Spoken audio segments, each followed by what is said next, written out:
நீங்கள் பார்த்துக் கொண்டிருப்பது உங்கள் விஜய்.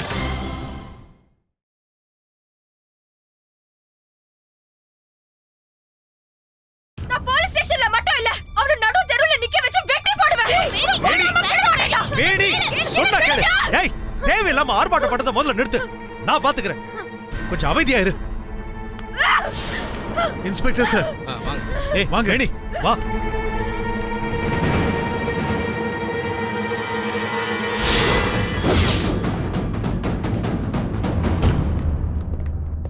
இன்ஸ்பெக்டர் சார், அந்த பையனை விட்டுருங்க.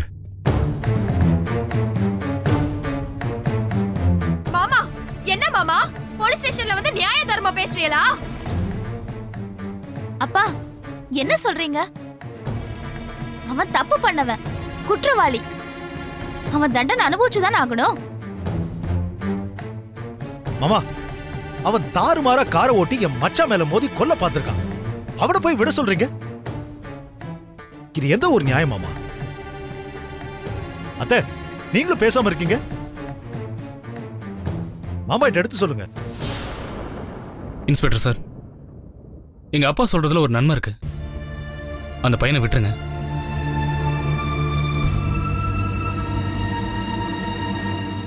மாமா, உங்களுக்கு என்ன பைத்தியமா? உங்களை கொல்ல பார்த்தவன விட சொல்றியா?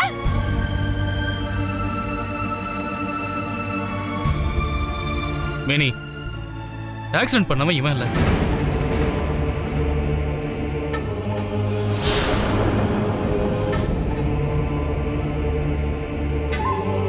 நான் விழுந்து கிடந்தப்போ ஒருத்தன் ஓடுனதை பார்த்தேன். ஆனா அவன் இந்த பையன் இல்ல. அவன் வயசுல கொஞ்சம் பெரிய ஆளா இருந்தான். அதனால என்னால அடையாளம் கண்டுபிடிக்க முடியல. ஆனா கண்டிப்பா இந்த பையன் இல்ல. என்னென்ன போலீஸ் அவனை அரெஸ்ட் பண்ணிருக்கு, நீ இல்லன்னு சொல்ற? இல்ல காவ்யா, எனக்கு நல்லாவே தெரியும். நிச்சயமா இவன் செய்யல. அந்த ஆக்சிடென்ட்டுக்கும் ஜெய்க்கும் எந்த சம்பந்தமும் இல்ல. மாமா, என்ன மாமா சொல்றீங்க? எனக்கு சந்தேகமா இருக்கு. கண்டிப்பா இவன் தான் பண்ணிருப்பான். ஏய், நீ எப்படி சொல்ற? நீ பாத்தியா? நான் பார்க்கல. அப்புறம் எப்படி இவன் தான் சொல்ற? கொஞ்சம் அமைதியா இருங்க இன்ஸ்பெக்டர் சார். ஃபேமிலிக்குள்ள ஆளாளுக்கு மன வருத்தத்துல ஏதாவது பேசுறாங்க. நான் இந்த கேஸை வாபஸ் வாங்கிக்கிறேன் சார். அப்பா கொஞ்சம் அமைதியா இருமா. அப்படியா? காவ்யா, வா போலாம்.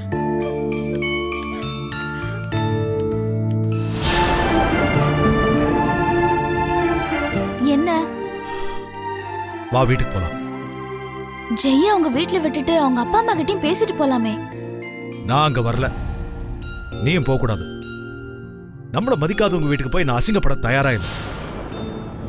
இந்தாங்க, இதுல கையெழுத்து போடுங்க. யோ பாண்டி சார், அந்த பையனை திறந்து விடியா. சரி, அப்போ எங்க வீட்ல என்ன விட்டுரு. நான் வேணா ஆட்டோ பிடிச்சு வந்துடுறேன்.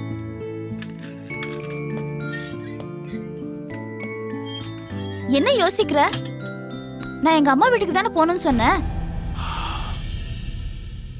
சரி வா போலாம்.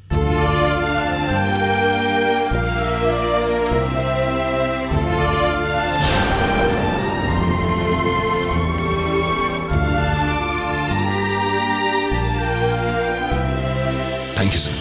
பரவாயில்லப்பா, தேங்க்யூ சார். வாங்க.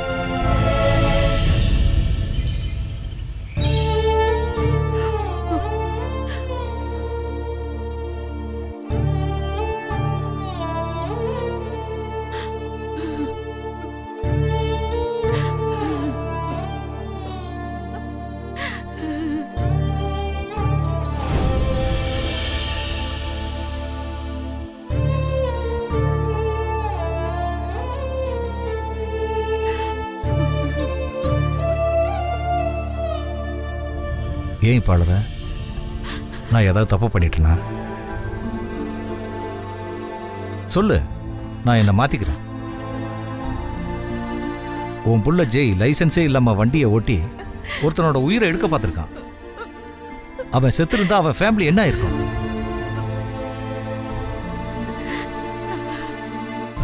அதனால ஜெய்ய லாக்கப்பில் தூக்கி போட்டுட்டேன். சரிதானே? அதுக்காக நீ அழுதா நான் என்ன பண்றது? இதுல என்னோட தப்பு எதுவும் கிடையாது.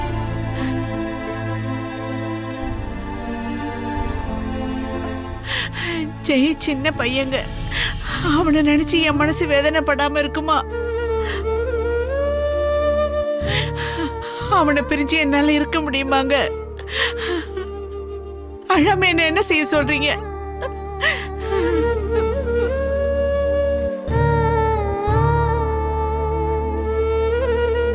நீங்க செஞ்சது உங்களுக்கு நியாயமா இருக்கலாம். ஆனா என் பிள்ளை லாக்கப்ல இருக்கிறத என்னால எப்படி தாங்கிக்க முடியும்?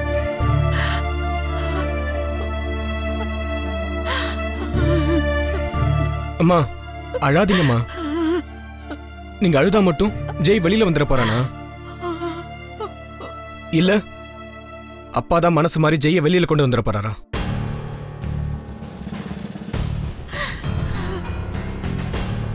ஏன்பா செங்கோடன் வந்து ஜெய் தான் ஆக்சிடென்ட் பண்ணான்னு சொன்ன உடனே அப்படியே உண்மை நம்பிட்டீங்களா? பிரதீப், அப்ப நீ என் வேலையை பத்தி சந்தேகப்படுறியா? அப்பா உங்க வேலையை பத்திலாம் நான் சந்தேகப்படலப்பா. நீங்க ஒரு கடமை தவறாத போலீஸ் ஆபீசர் எனக்கு தெரியும்.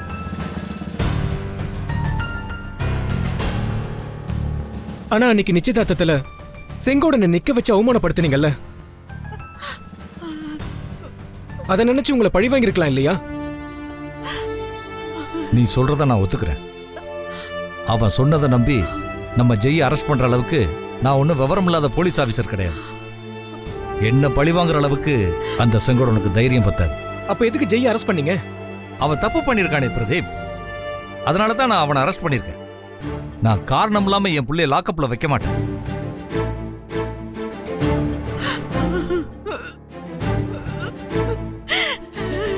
இதுக்கெல்லாம் உங்க அம்மா தான்டா காரணம். கடைக்குட்டின்னு அவனை ரொம்ப செல்லமா வளர்த்துட்ட. இப்ப அழுது என்ன லாபம்?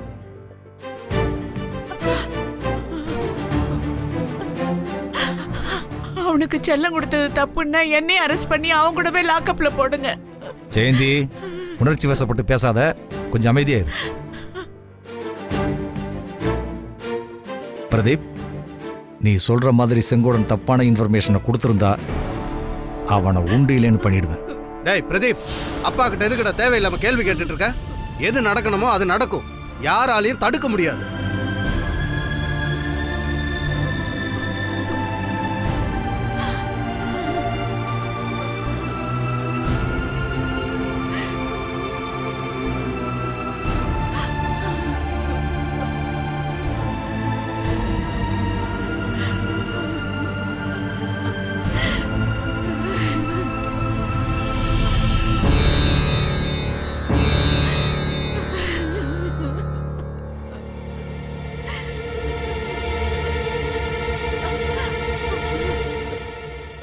சம்பந்தி,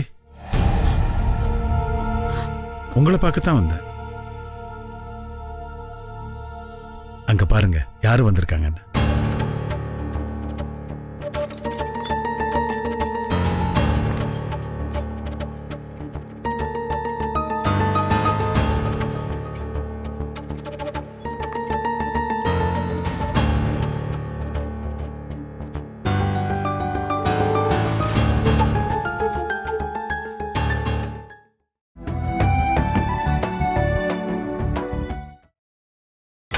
நீங்கள் பார்த்துக் கொண்டிருப்பது உங்கள் விஜய்.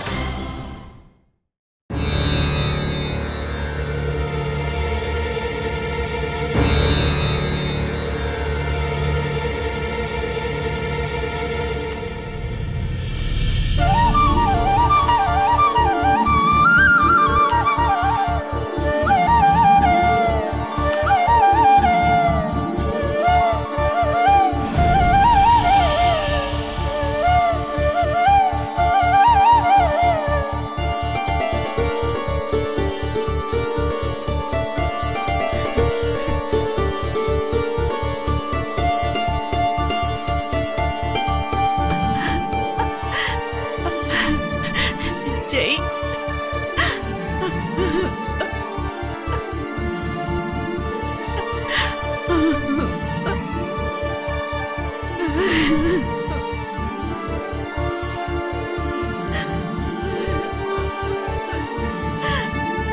இவன் எப்படிங்க? நான் தான் சம்பந்தி போலீஸ் ஸ்டேஷன்ல இருந்து கூட்டிட்டு வந்தேன்.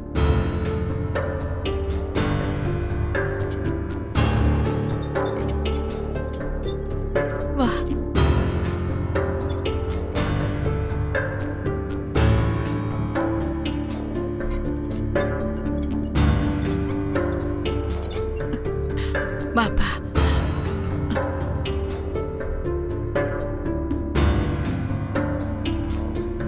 ராமநாதன் சார், இவனையே ஸ்டேஷன்ல இருந்து கூட்டிட்டு வந்தீங்க?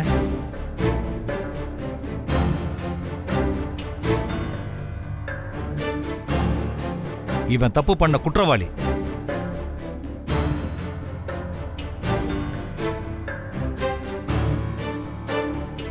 இவனுக்கு தண்டனை கிடைச்சே ஆகணும்.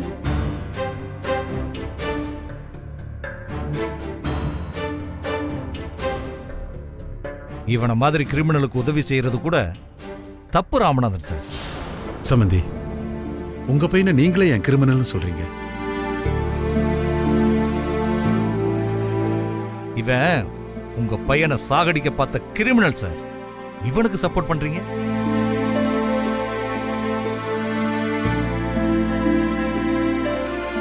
சம்பந்தி, ஜெய் வேணும்னே இதை பண்ணல. ஏதோ எதிர்பாராம இது நடந்துருச்சு. உங்க கடமைக்காக நீங்க அரெஸ்ட் பண்ணிருக்கீங்க.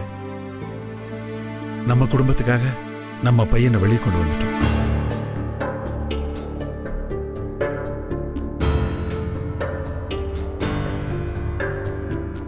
என்ன யோசிக்கிறீங்க? எங்களுக்கும் ஆசாபாசம் இருக்குங்க.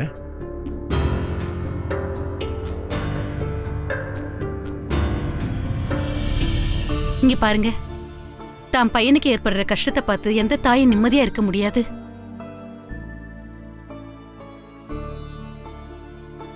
உங்க மனைவி ஜெயந்தி வருத்தப்படுறதுலயும் ஒரு அர்த்தம் இருக்கு.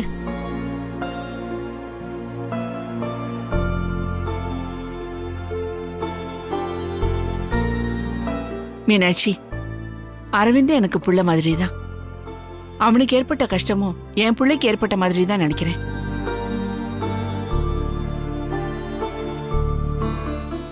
எங்க அப்பா வந்து சொன்னதுனாலதான் அந்த விஷயமே எங்களுக்கு தெரிஞ்சது.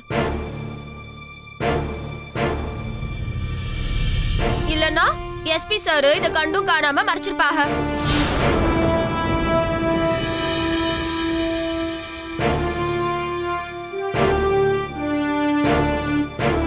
வேணி, வார்த்தைகளை கொட்டிடாத. அலை அடிச்சு அலை ஓயறதில்ல. சொந்த பந்தங்கிறது ஒரு பெரிய தொடர்கதை. அத மனசுல வச்சுக்கிட்டு ஜாக்கிரதையா பேசு. வேணி, ஆக்சிடென்ட் ஆனதுல இருந்து உன் மனசு படுற வேதனை எனக்கு நல்லாவே தெரியும்.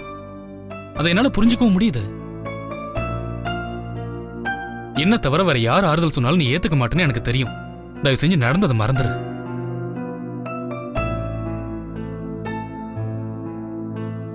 இது பாருங்க, நடந்தது நடந்து போச்சு.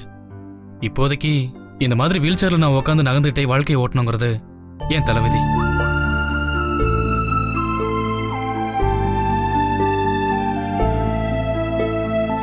இதை பத்தியெல்லாம் நான் கவலையும் படல. நடந்த சம்பவத்துக்கு இனிமேல் நீங்க ஜெயிக்க தண்டனை கொடுக்கறத நான் விரும்பல.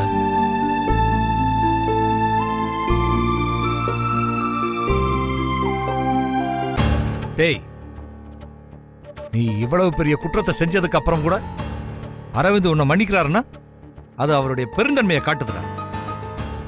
போடா, போய் அவர் காலில் விழுந்து மன்னிப்பு கேள்றா. நீங்க சும்மா இருங்க சார்.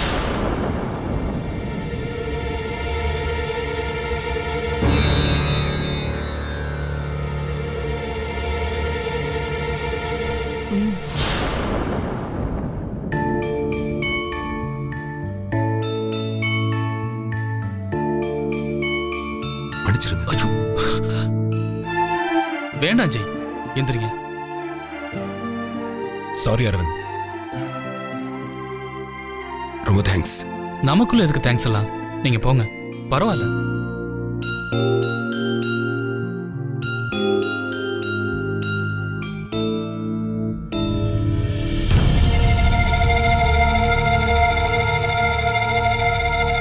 அப்போ நாங்க போயிட்டு வரோம் சம்பந்தி.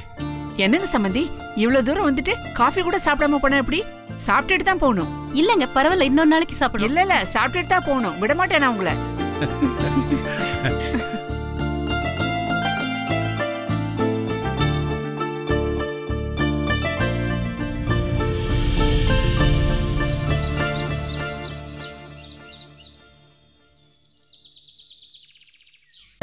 தப்பு பண்ணிட்டீங்கப்பா, பெரிய தப்பு பண்ணிட்டீங்க. அவனுக்கு சட்டப்படி தண்டனை வாங்கி கொடுக்காம மன்னிச்சு தப்பிக்க வச்சிட்டீங்களே, அது என் மனசுல இன்னும் உறுத்திக்கிட்டே இருக்குப்பா. காவியா, யோசிக்காம பேசாதம்மா.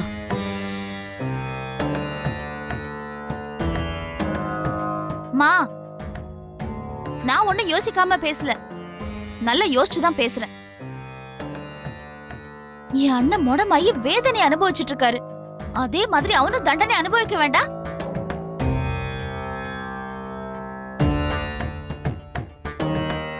காவ்யா, நீ என்ன சொல்ல வர்றேன்னு எனக்கு புரியுதுமா. இந்த அளவுக்கு சமாதானமா போறதுக்கு காரணம் உனக்கு தெரியாதாமா? எல்லாம் திவ்யா கல்யாணத்துக்கு தான்.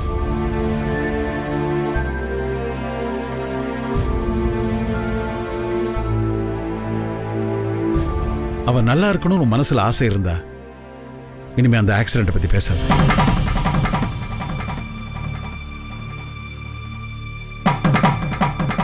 பேசுவாங்கப்பா, என் மாமனார் வீட்டுல பேசுவாங்க. அவங்க கேக்குற கேள்விக்கு நான் என்ன பதில் சொல்லட்டும்? காவ்யா, உனக்கு உன் மாமனார் வீட்டு பிரச்சனை, எனக்கு திவ்யா கல்யாணத்தை பத்தி பிரச்சனை.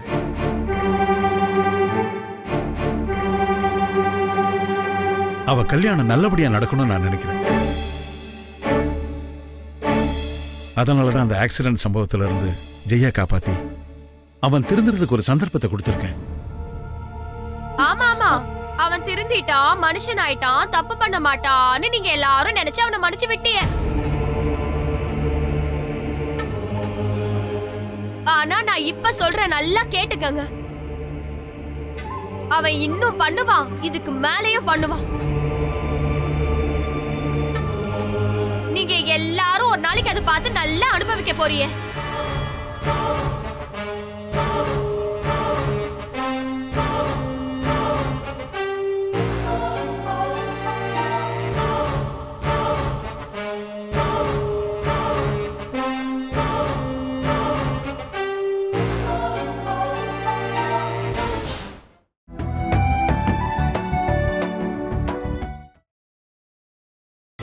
நீங்கள் பார்த்துக் கொண்டிருப்பது உங்கள் விஜய்.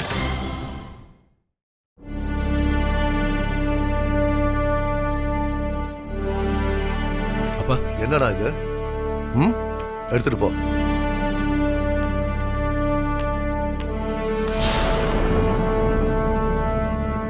என்னடா சின்னவன, நீ மட்டும் தனியா வர? உன் பொண்டாட்டி அதான் அந்த மகாராணி எங்கடா? உன்னை அவ விட்டால இல்ல அவளை நீ விட்டுட்டு வந்துட்டியா? சொல்றா, கேக்குறல்ல. அவ அவளோட அப்பா வீட்டுக்கு போயிருக்கா. என்ன சொன்ன? உன் மாமனார் வீட்டுக்கு போயிருக்காளா? என்ன விஷயமா அவ அங்க போயிருக்கா? சொல்றா, எதுக்கு? அதான் அந்த அரவிந்த் ஆக்சிடென்ட் பண்ணானு ஜெய தூக்கி உள்ள போட்டிருக்காங்கல்ல,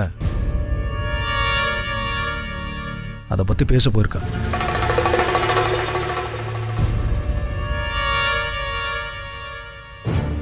எது? ஆக்சிடென்ட் பத்தி பேச அவ வீட்டுக்கு போயிருக்காளா? அத பத்தி ஓம் பொண்டாட்டி எதுக்குடா பேசணும்? ஆக்சிடென்ட் பண்ணவன உள்ள போடுவாங்க, அவனுக்கு தண்டனை கொடுப்பாங்க, அவன் செத்தான் சாவல, அத பத்தி இவளுக்கு என்னடா கவலை? அடேங்கப்பா, போலீஸ் குடும்பத்தை பத்தி சொன்ன உடனே உங்களுக்கு அப்படியே கோவம் பொத்துக்கிட்டு வருது. சும்மா இருக்க மாட்டீங்களா? அரவிந்த் ஆக்சிடென்ட் பண்ணான்னு சொன்னேன்ல, யாரு? ஜெய்.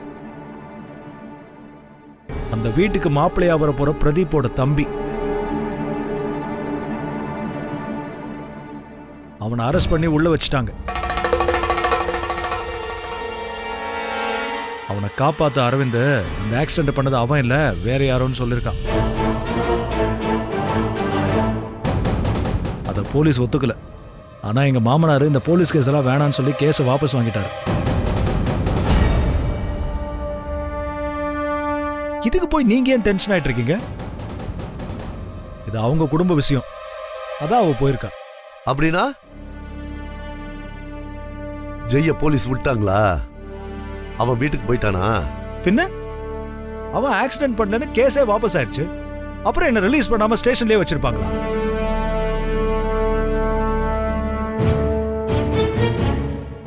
கோர்ட் கேஸ்னு யார் அலையிறது? இதே என்கிட்ட கொண்டு வந்து ஏன் மண்டையை உடைக்கிறீங்க? நான் வரேன்.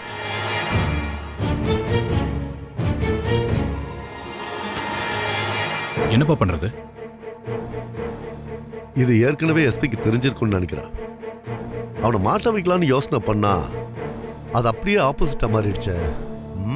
நான் நினைக்கிறேன் அந்த எஸ்பி பையனை அரெஸ்ட் பண்ற மாதிரி பண்ணி கேஸ் அப்படியே உல்டாவா மாத்திட்டான்.